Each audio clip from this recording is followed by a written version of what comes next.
makanya berani untuk tabayun. Loh, ini loh ulama gentleman.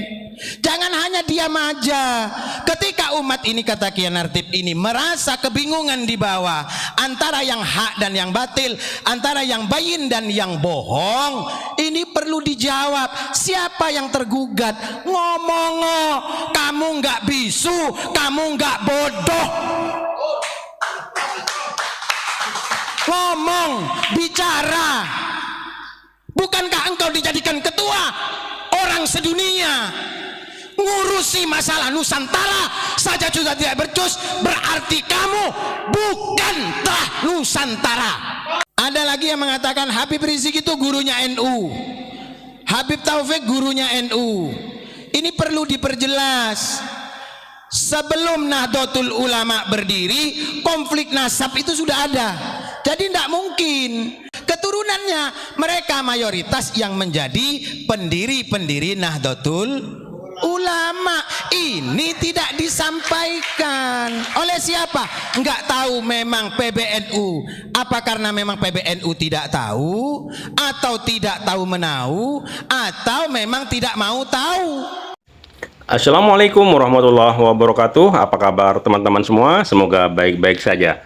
Pada kesempatan kali ini saya mau berbagi ceramah agama dari Gus Ali Yusuf, yang mana Gus Ali Yusuf membahas tentang masalah sejarah Islam. Yuk, seperti apa ceramahnya? Langsung saja menuju ke videonya. Let's go. Kita jelaskan dulu, muassis Nahdlatul Ulama itu bukan hanya 3 orang itu. Kemudian embrionya Nahdlatul Ulama itu bukan Mbah Hasyim yang buat. Jadi kalau ibarat ada embrionya, dan ini bukan ibarat tapi memang ada embrionya NU itu. Apa embrionya? Taswirul Afkar.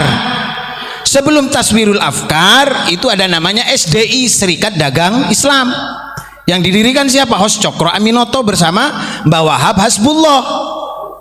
Pada saat itu Mbah Hasyim nggak terkenal, nggak dikenal itu pada saat itu. Kemudian bergulir lagi adanya Taswirul Afkar.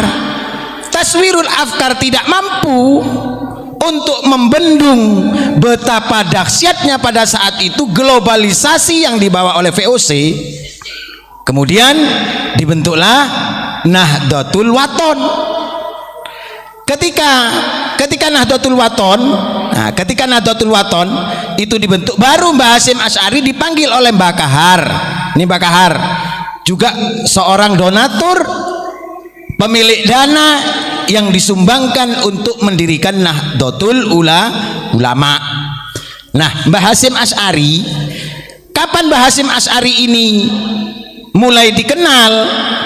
Di seantero Serikat Dagang Ampel maupun Serikat Dagang Islam yang dibawa oleh para ulama-ulama di Surabaya, ketika beliau diminta oleh Mbah Kahar untuk menjadi guru besar di Madrasah Nahdlatul Wathon. Kemudian ada di NU Online bahwasanya katanya Mbah Hasyim Asy'ari itu meminta restu kepada Habib Hasyim, kan begitu. Itu di NU Online, di situs yang 90% ini adalah itu menyuarakan dari PBNU, kan begitu, corongnya lah gitu kan.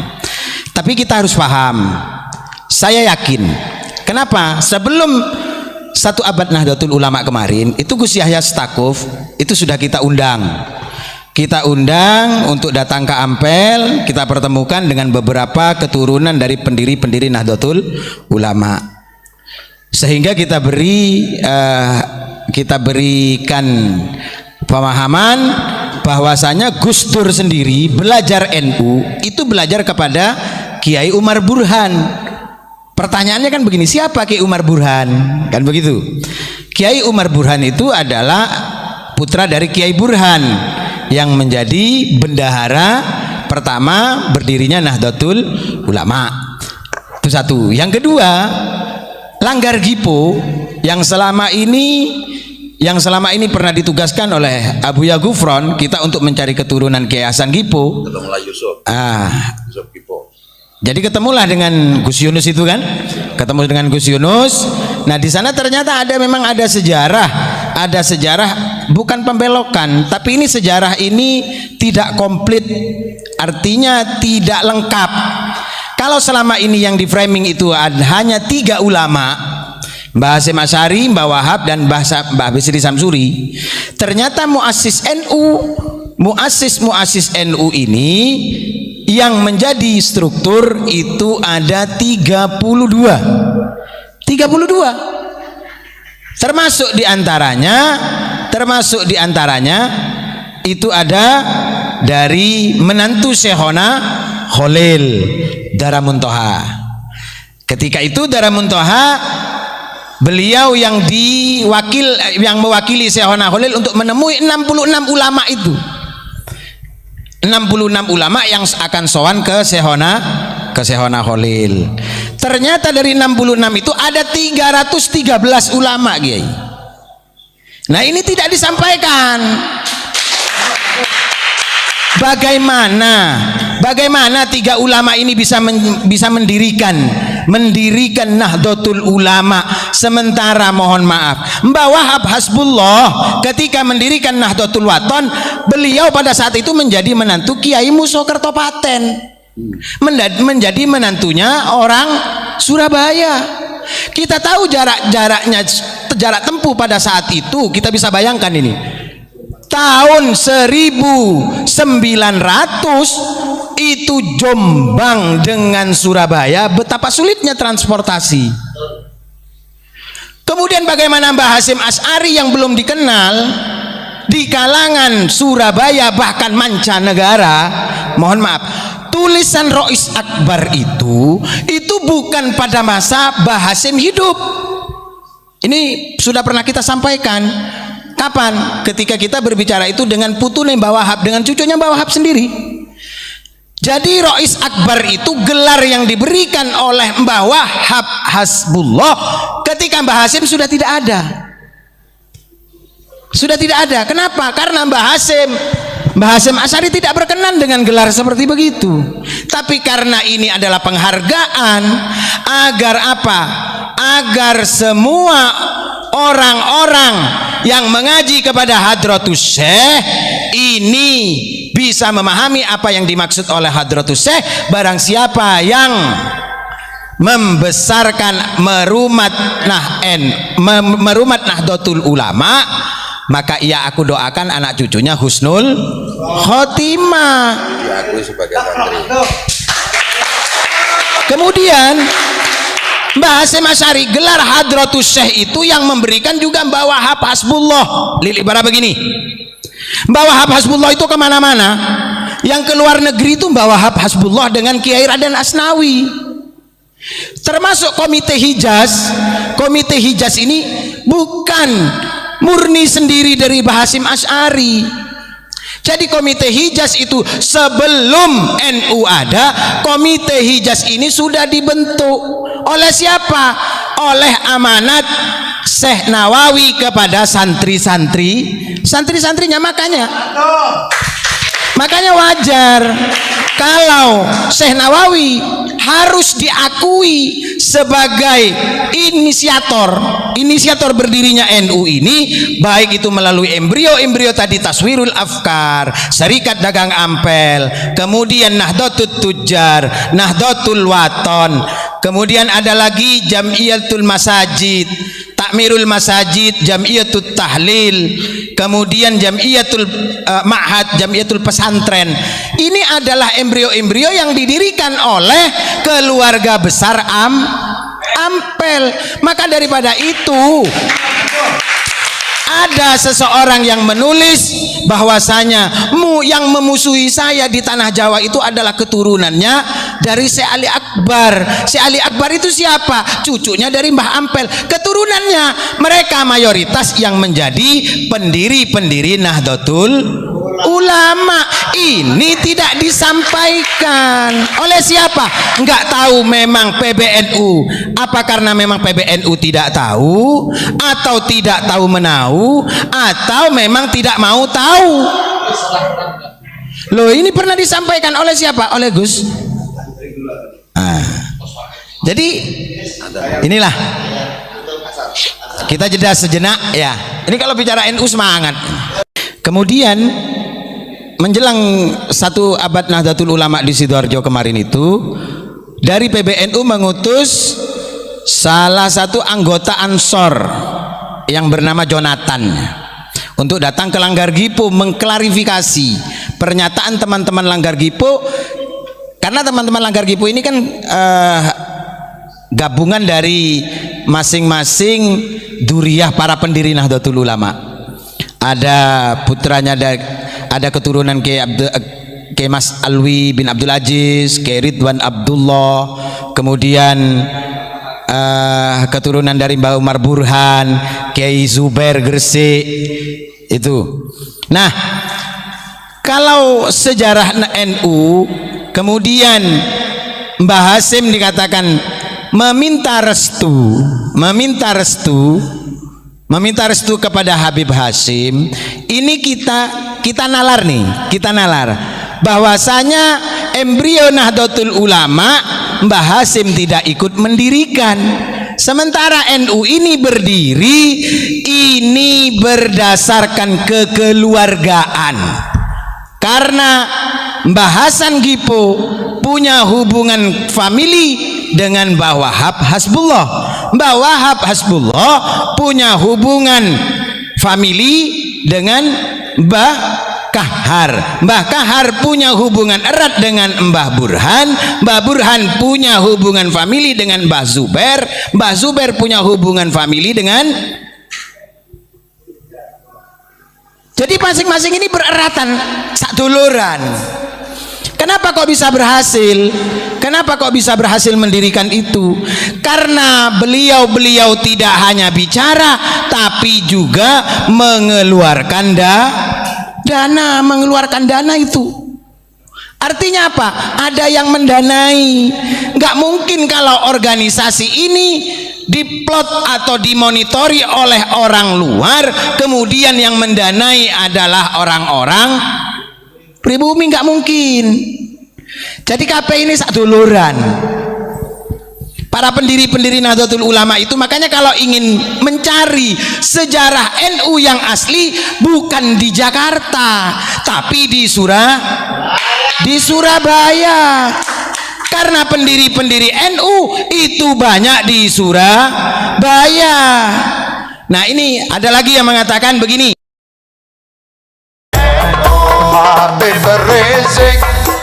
Habib Rizik guru NU,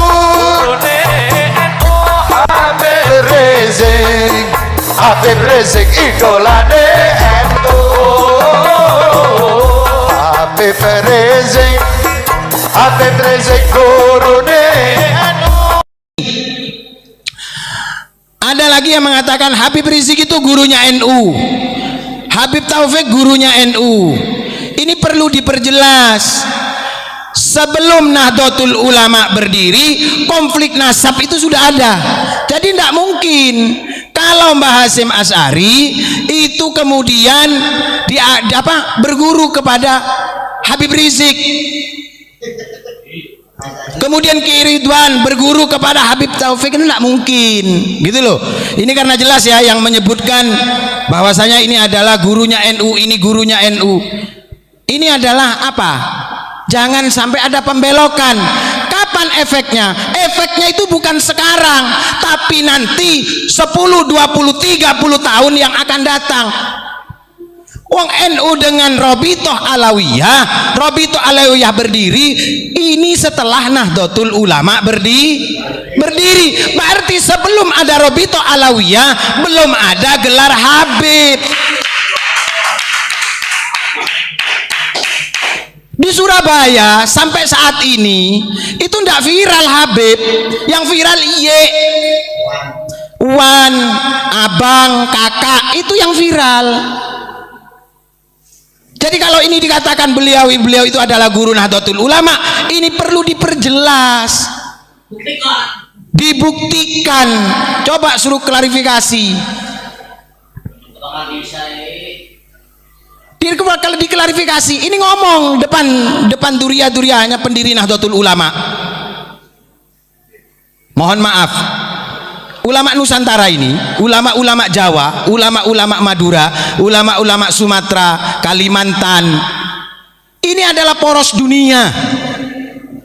Siapapun mengakui, bahkan baru-baru ini mengakui, ada yang mengakui apa?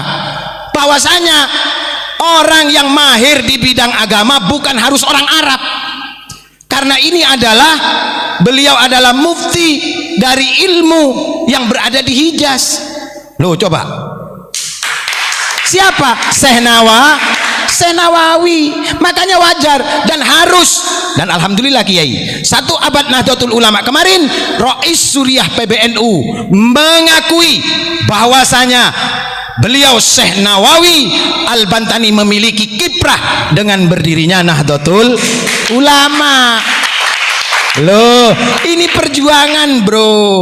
Kalau Syekh Nawawi tidak diperjuangkan, banyak kiai-kiai yang lupa dengan jasanya Syekh Nawawi. Makanya ada yang memperjuangkan mengangkat Syekh Nawawi. Ini satu gelombang besar ini, sebuah badai besar. Bagi apa? Bagi peradaban keilmuan.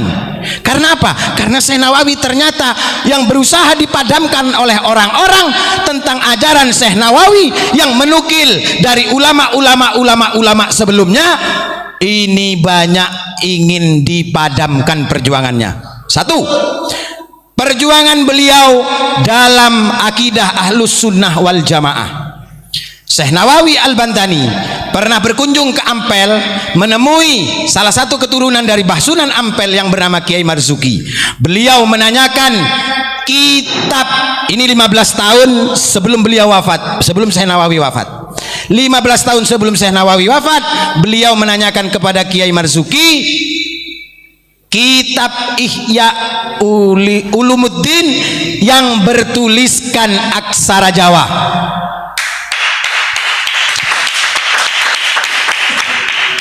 Berarti apa? Berarti memang di Jawa ini apa yang dikatakan oleh Kiai As'ad Samsul Arifin, bahwasanya akidah Ahlus Sunnah wal Jamaah dititipkan oleh Rasulullah, diperintahkan oleh Rasulullah kepada Raden Ahmad Rahmat Sunan Ampel, ini benar adanya. Karena apa? Karena Syekh Nawawi menginginkan kitab itu untuk diedukasikan, untuk ditarbiyahkan di Hijaz. Ini loh, Ihya Ulumuddin zamannya Mbah Sunan itu masih ada. Masih ada, ini ada yang megang ini. Jadi NU itu kalau dibilang punya sanad, muktabar sanadnya ke ulama Nusantara dan Wali Songo.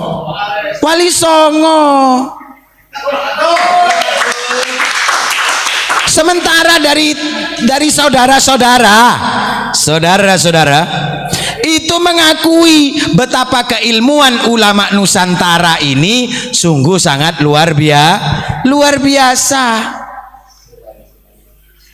Nah, ini kembali lagi, kalau tadi minta restu, inti minta restunya kapan? Dijelaskin dong. Kemudian buktinya mana?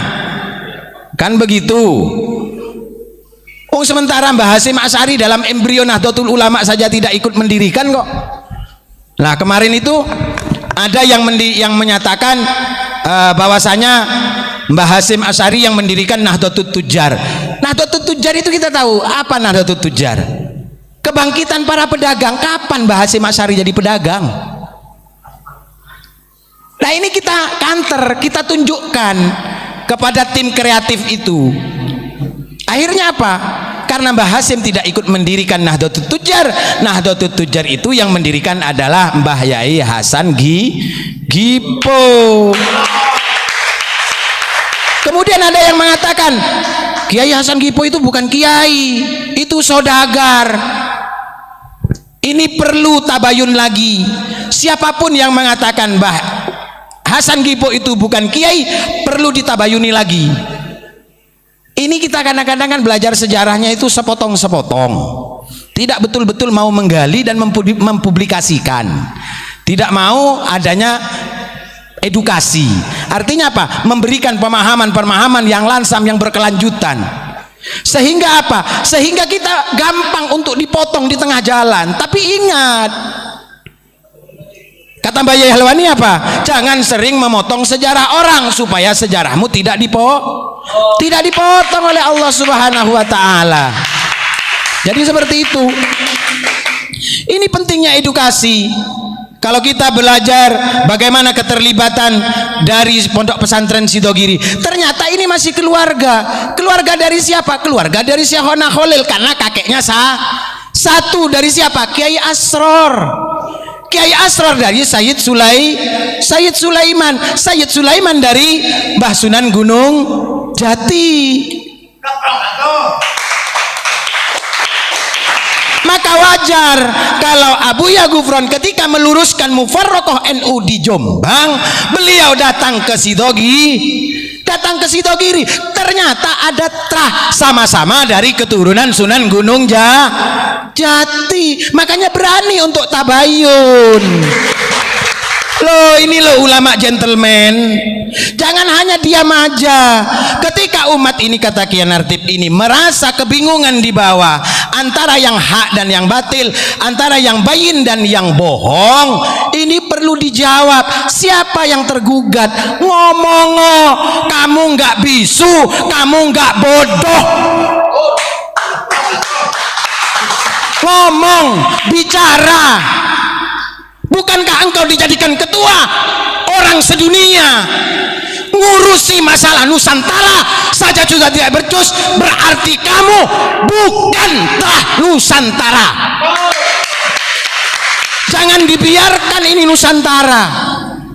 Tidak akan ada efeknya bagi mereka yang cuek, tapi bagi mereka yang teliti, ini akan menimbulkan percikan-percikan kebencian. Jangan dibiarkan berlarut-larut. Tabayun. Kalau kami berani menyampaikan begini kepada PBNU, kami sudah sampaikan, Kiai, melalui sekretaris Katib Suriah. Bagaimana polemik ini, Kiai?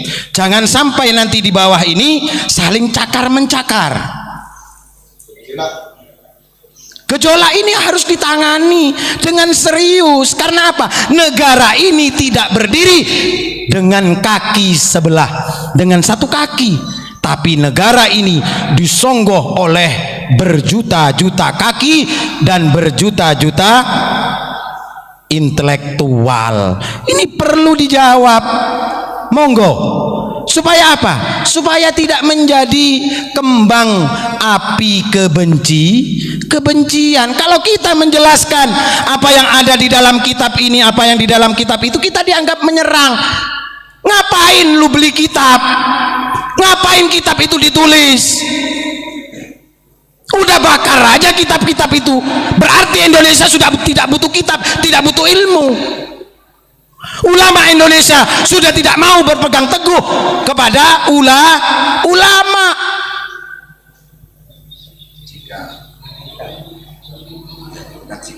Lah iya, jika setiap apa yang disampaikan secara ilmiah dari berbagai khasanah keilmuan para ulama ini dianggap kebencian.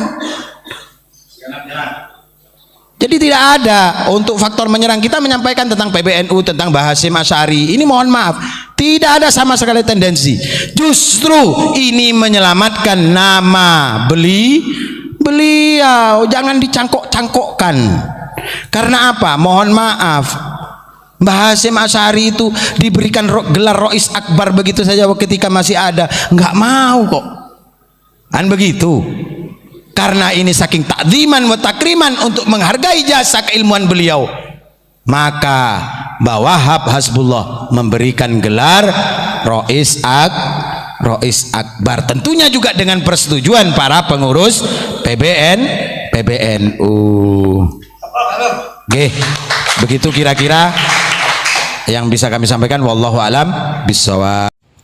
Terima kasih buat teman-teman yang sudah menonton video ini dari awal sampai akhir, yang mana ceramah Gus Ali Yusuf sangat membara membahas tentang masalah pembelokan sejarah, dan di sini Gus Yusuf meluruskan sejarah tentang para habaib yang membelokkan, seperti adanya tadi penyebutan Habib Rizik disebut gurunya NU oleh Habib Syekh ya, dan ini juga diluruskan oleh Gus Ali Yusuf ya, karena sekarang ya tidak ada masalah, tapi nanti 10 tahun, 20, 30 tahun ke depan ini akan berubah. Dikiranya orang-orang yang tidak mengerti itu dikira benar bahwasanya Habib Rizik itu adalah gurunya NU, padahal tidak masuk akal, karena menurut keterangan dari Gus Ali Yusuf, berdirinya NU di Indonesia ini lebih awal daripada berdirinya Robitoh Alawiyah. Jadi sebelum ada Robitoh di Indonesia ini belum ada Habib, kok sampai-sampai sekarang ini ada yang mengklaim bahwasanya Habib Rizik adalah gurunya NU, dan banyak lagi yang disuruh angkat bicara oleh Gus Yusuf, yaitu karena orang-orang yang paling tua di itu untuk berbicara, jangan diam saja, karena beliau adalah gurunya para habaib ya. Oke, terima kasih buat semuanya, sampai jumpa di video selanjutnya. Wassalamualaikum warahmatullahi wabarakatuh.